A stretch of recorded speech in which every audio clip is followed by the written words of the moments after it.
Well, I feel it in my heart. Summer Roddershot joins us at the digital desk. Summer, I love the dogs included in your story. All the animals. I mean, that's how it hits home, when you really see animals and you hear that there's something that we can do to help organizations in the area that are actively helping others and animals. I'm glad you did this story, and I'm glad we can promote and be a part of something so impactful and special. What was something that you really took away as you were doing this story? Well, the thing I took away is, if I'm being honest, I got to hang out with Clooney. He was the cute little wiener dog, but sort of just hearing his story and what he's gone through and how he ended up at the rescue, it tugs at your heartstrings. And I am a dog person, but this drive is also for cats and getting cat supplies.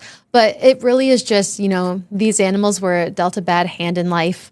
How can we help them? And obviously, when they have these medical issues coming up, that's like one of the main things that these shelters and who is taking care of them, that they're focusing that money on. So being able to just donate the food and the everyday things that they need really helps out so that that money can go towards the medical needs, and then we can help feed them. And you had to correct me earlier this morning because I was like, oh no, this is just something that happens Friday. And you were like, nope, this happens all weekend long, which is really exciting. And then knowing that you don't only have to drop everything off here at the KELOLAND studio, but you can also do it at all of the Lewis drugstores. Yes. So what else should people know about participating in this food drive? Sure. So it's open today until 2. And we call it at KELOLAND, but then, Lewis Drug throughout the weekend. And we call it a pet food drive. And you see a lot of pictures of dogs, but it's also like cats are as well. But then, it could be pet food. It could be pet supplies. So whether that be toys or harnesses or leashes or collars or anything like that. Like I think you saw a cat, like little cat tower tree. thing.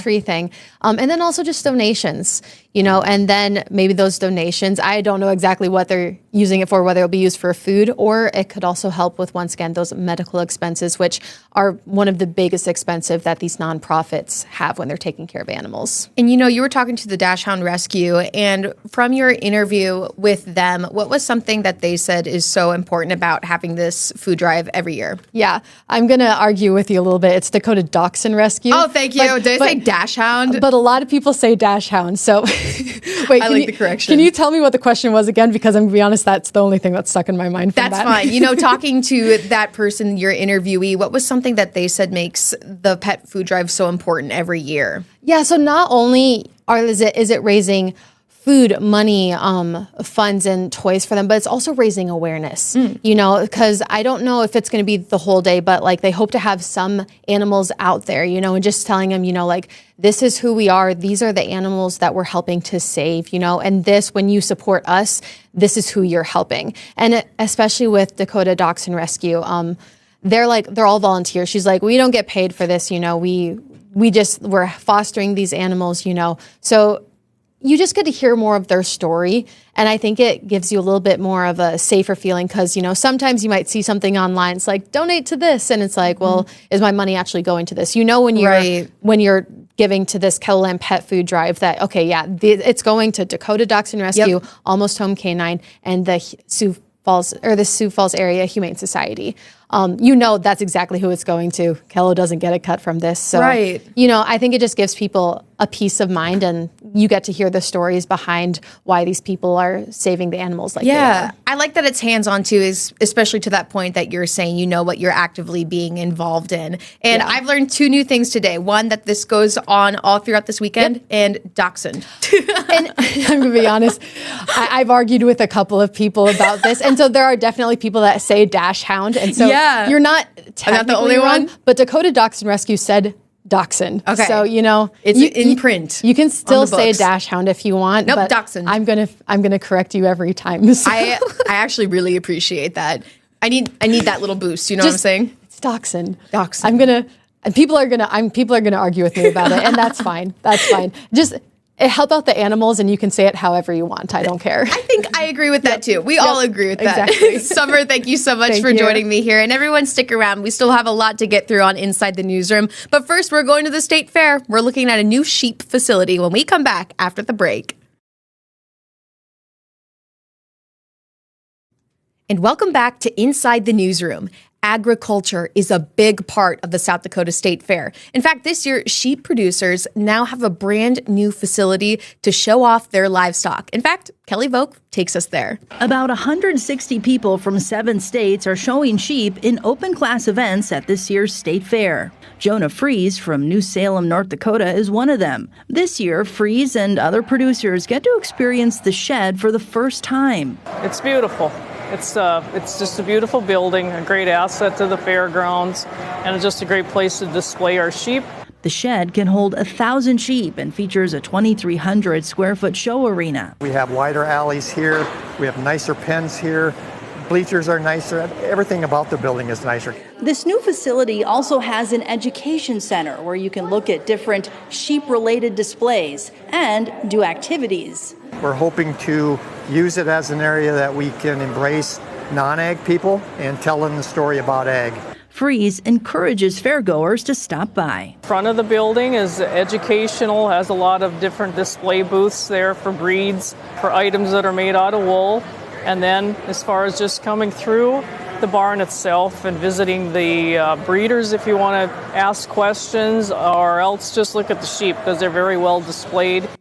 And Kelly Vogt joins us now at the digital desk to talk more about this fun story. Kelly, I love fair stories. I'm very jealous that you didn't take me with you to the fair, but that's okay. Well, I ate enough fair food for everyone, so good. How about that? That's the best part. Okay, that makes me happy. You know, learning about this new facility is really cool because agriculture is so important for South Dakota. But I'm curious, what happened to the old facility?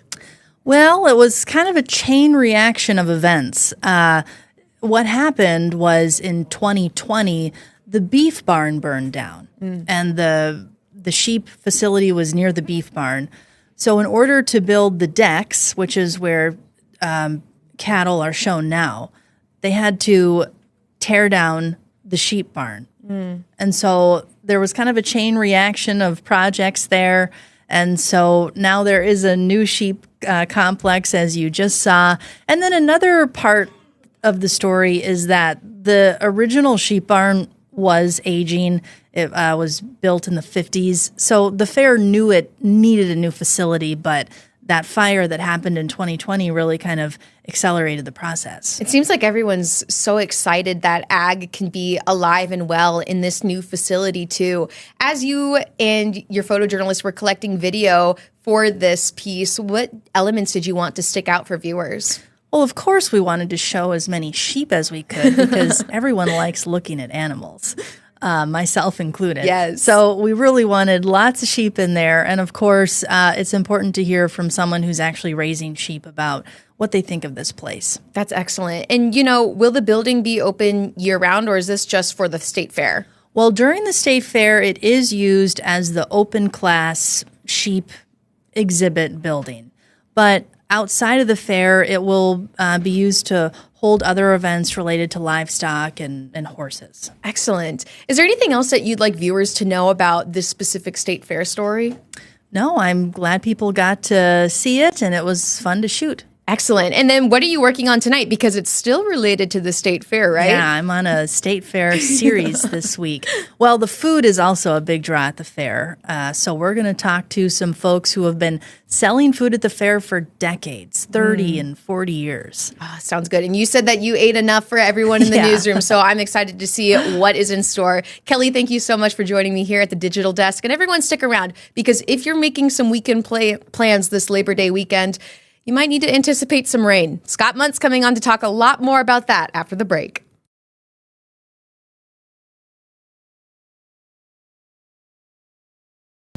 Welcome back to Inside the Newsroom. Now, Scott keeps talking to me off camera, so I was just like, you know what? We just need to start recording, Scott. Well, it's your birthday tomorrow. We cannot forget about that. So happy early birthday, because you won't be here tomorrow. I know. I'm You'll going to be out out of celebrating. Here. Aren't you going to be here? Tomorrow morning. Yeah. Mm-hmm. So everybody watch Scott as you're celebrating my birthday. Yeah, with Perry Groten. You guys will have fun together. Well, we usually do. I'll bring cupcakes or something. Do you like cupcakes? No. I try to stay away from sugary stuff. Oh, then Added sugars I try to stay away from. How about celery with peanut butter? Put raisins on them and the chance on a log. Is that right? Yeah. Yeah. Would that be better? Yeah, I Does like that peanut fit butter. the diet? And we could do a peanut butter that's a bit more natural, no added sugar. No added sugar. Yeah. Yeah, I think that would be nice for you because it's going to be not that nice of a weekend. A nice weekend? What would you say? That low pressure system we've been mentioning is slow to move. So I don't expect a washout in eastern KELOLAND by any means. Okay. Saturday itself, I think many of us will stay dry until maybe the overnight hours or the evening. We can get a couple of scattered thunderstorms, showers in the eastern South Dakota. The rainfall outlook, it puts a lot of this in the western, northwestern South Dakota. Then notice how it takes it to the south into the southeast and the south central South Dakota. So, this changed a lot, as, things usually do in weather, for the exact location of who is expected to get the heaviest of the rain. You may remember earlier, we were talking about the state fair, maybe going there, and had the heaviest rains coming from Huron and to the south. That was, 2, maybe 3 days ago? Yes. It's not the case anymore. So as this, the days get closer here, and we are already latching on to rain that we had this morning in western central South Dakota, I think those areas will probably stay for today, tonight, and tomorrow. Western central South Dakota.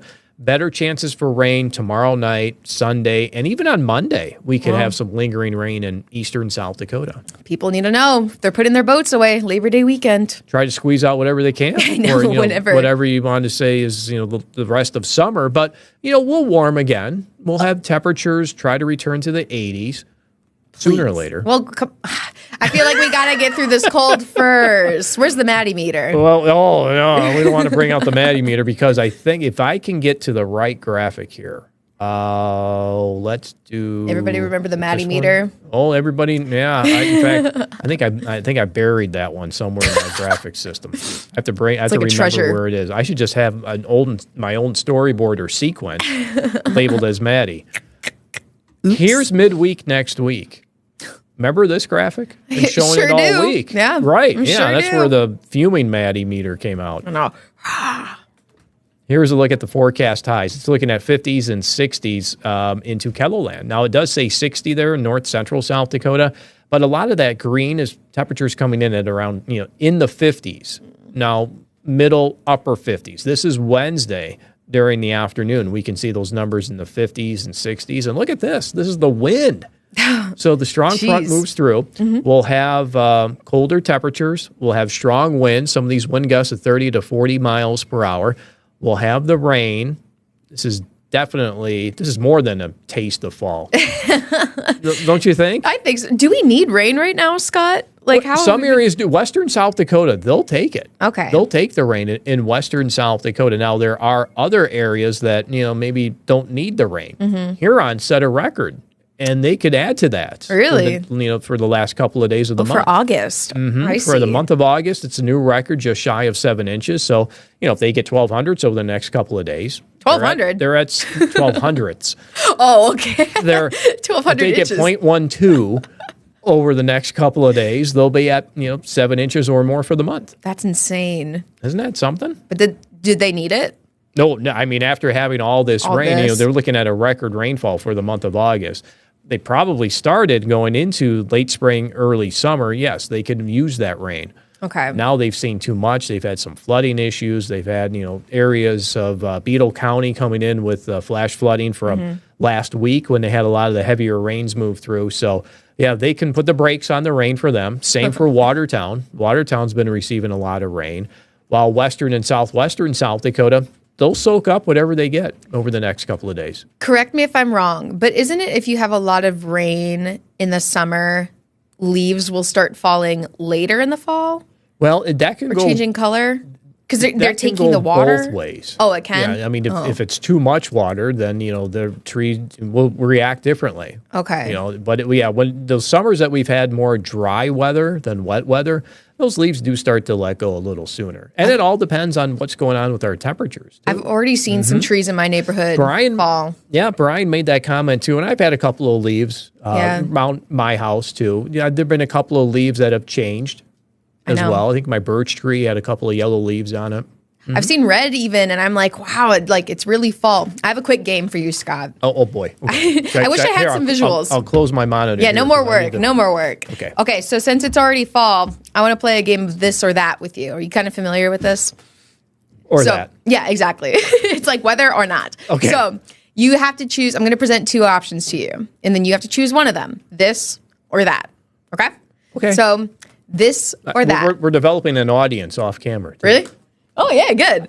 Okay, this or that. Apples or pumpkins? Apples. I have an apple a day. Do you actually? Yep, in the storm center, right when the show's done. Keeping the doctor away. Mm-hmm. Good for you. Well, that was such a quick answer. Why not pumpkin? I don't like pumpkin pie.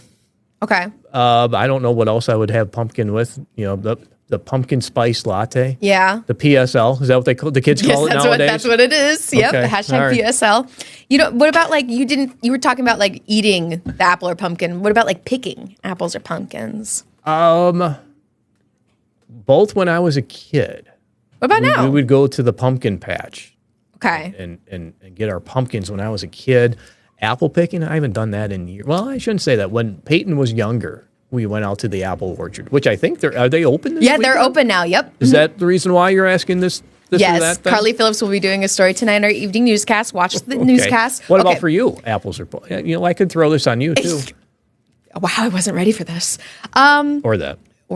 I think I'd pick apples too. Okay. But I like the spices that are in pumpkin related things, like the clove and cinnamon. I guess you could put in apples too, but you have to put it in pumpkin for most things because then it makes pumpkin better.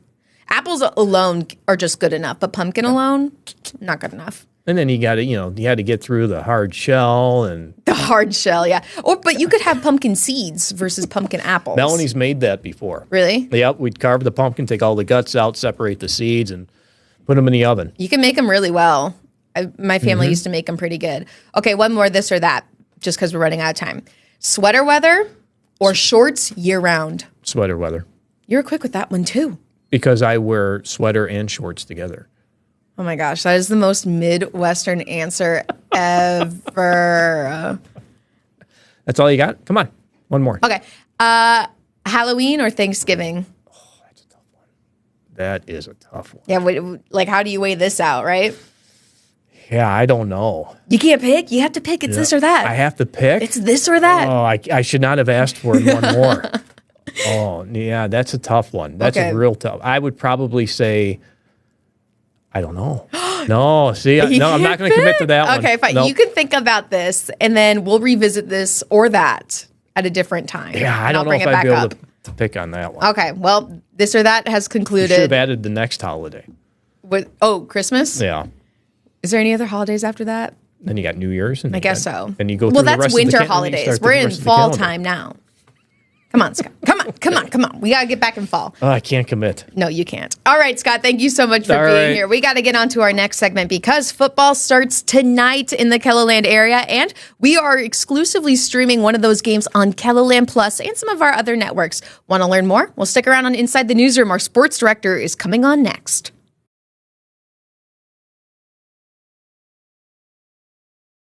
And welcome back to Inside the Newsroom. Our first KELOLAND sports game of the week for the season will stream tonight at 7 o'clock, and you can watch that right here on KELOLAND Plus. Our sports director, Grant Sweeter, joins us. And Grant, I'm going to let you explain this much more eloquently than I can, but who are we watching to play tonight? Yeah, tonight we're going to get ourselves a cross-class battle. So it's actually 11 AAA, the state's biggest class, Jefferson, taking on the 11 AA Watertown, which is a class lower. So every 11 AA opponent and every 11 AAA opponent play one cross-class battle, and that's what we're going to see tonight. And there's so many storylines that go into this game to start the year. Jefferson has a brand new head coach. Eric Struck, longtime assistant coach, finally gets his chance to be a head coach. So there's excitement there. For Watertown, they're the defending state champions, their first state title in 23 years. Then to go on top of that, they get to open a brand new facility. And so there's so many storylines into this game. I think there'll be a lot of excitement tonight when we get out there and you get to see this facility. This is a college level facility, and you'll see it in some of the video here when you see the locker rooms and stuff like that. this facility is gorgeous. Watertown did it the right way up there. Listening and hearing Ian make a story on the 27th about like the anticipation for those Friday night lights for this complex is so exciting and really pinpoints the significance of that game. And you were just explaining some other significant points, but is there anything else that you're excited to see tonight? You know, obviously tonight's the first night of all 7 classes of football getting underway. And so, you know, that's the first cool thing is we get to see all our first full football Friday, as I call it. And so, you know, we get pretty busy. That means there's a lot of games going on. So that's kind of exciting. And then, you know, it's also exciting to see how these teams kind of develop too. And so with our game of the week, and that I obviously told you what's exciting about that. A lot of things to look forward to tonight. Brand new facility. It'll be an interesting game. I think Watertown has some shoes to fill, so they could be in for a tough challenge with Jefferson. But you know, the storylines are there, and not to mention, then you have all the other teams across the state playing tonight as well. Yeah, I know pressure's on not only for Watertown, but also for you guys having to cover everything tonight. Something else that's exciting, you know, we're talking about all the significant points, but like this is a first for KELOLAND Plus, having a game that's able to stream on this platform. So how do you feel about the growth between putting together sports content and the growth of KELOLAND Plus? Yeah, and so this is our first football game on here. In fact, we did baseball games on here in the spring when KELOLAND Plus first launched, and, you know, it was a baby, right? It was just barely walking at that point. And so we put a few games on here. You know, the views probably weren't huge because this was before we even really promoted KELOLAND Plus. Right. It was kind of us getting our feet wet in that. And so now this is football, and it's football with KELOLAND Plus really soaring, right? We've seen so much happen here on this app. And so, you know, we're seeing, you know, now the opportunity for live sports to be added to it as well. And this is just tip of the iceberg. We have a full slate of football games here. And it's just another platform to find the games, right? You can find it on Kelo Extra on TV. You can find it on KELOLAND Plus, which we know is in a host of different places. And you can find it on the website. And so this is just another platform for us to help grow up sports in the area. And I've always said my favorite part is showcasing these athletes, right? Showcasing what the hard work that they do, what talents they have, and to have another platform like KELOLAND Plus to do that with is just another opportunity to see these kids. I love hearing that passion, and you put it into words so perfectly in a way. And you know, you get an opportunity to do just that on your own show on KELOLAND Plus. Why don't you tell people who don't know and live under a rock what Sports Zone All Access is? Yeah, it's a fun show. It really is. It's, you know, when we came up with the name, and I tell everybody this, All Access, because that's what we're doing. We're going into more access to local sports than we've ever done before. And,